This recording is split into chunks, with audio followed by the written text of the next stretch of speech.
Hello বন্ধুরা, তোমরা সবাই কেমন আছো? আশা করি সবাই ভালো আছো। চলে এসেছি আর একটা ছোট্ট পড়া ব্লগ ভিডিও নিয়ে। আমার সাথে আছে আমার দাদা আর আমার দাদার বন্ধু। তো আমরা তিনজনে মিলে চলে যাচ্ছি শ্মশানে, যেখানে মৃত দেহ পুড়ায়, যেটা এক কথাতে সবাই চেনে শ্মশান। তোমাদের একটা কথা বলতে চাই, আমার বাড়ি হলো নাদনঘাট খুজারি। তো আমরা জালিডাঙ্গা আসি গঙ্গা স্নান করার জন্য। এবার আমি চুপচাপ থাকি, এবার তোমরা শুধু ভিউটার মজা নাও।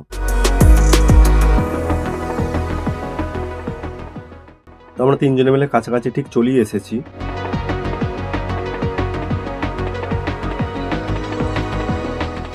আমার লাইফে ছোটবেলাকার গল্প শোনাই তোমাদের একটা। আমার দাদু দিদার বাড়ি হলো নিমতলা, যেটা নাদনঘাট মোড় আর হিমাদপুরের মধ্যেখানে যেটা পড়ে নিমতলা বাজার, ওইখানে আমার দিদার বাড়ি। আমি ছোটবেলায় নিমতলাতেই থাকতাম, ওখানেই পড়াশোনা করতাম। তারপর যখন আমি 6-7 বছরকার হলাম তখন আমার দাদু মারা যায়, বাসুদেব দাস। তারপরে আমার দাদুকে আনা হলো জালিডাঙ্গা শ্মশানে, এই জায়গাটায়।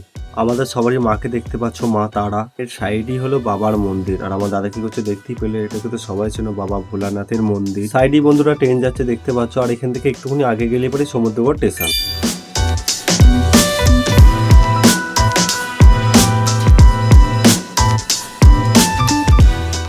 গঙ্গা জলও বেড়েছে আর সামনে দিয়ে লঞ্চও যাচ্ছে, তোমরা দেখতে পাচ্ছ। আর আমার দাদা কিছু বলতে, ঠিক আছে দাদা তুই বল। এই যে আমাদের গঙ্গার ধার, জালিডাঙ্গা শ্মশান। শ্মশানের সামনে আমরা বসে আছি, এখান দিয়ে লঞ্চ যাচ্ছে গঙ্গা দিয়ে। জল অনেকটাই বেড়েছে আগের থেকে একটু। তা এই আমাদের শ্মশান, শ্মশানটা দেখাবো। এই যে শ্মশান ঘাটের চুল্লি।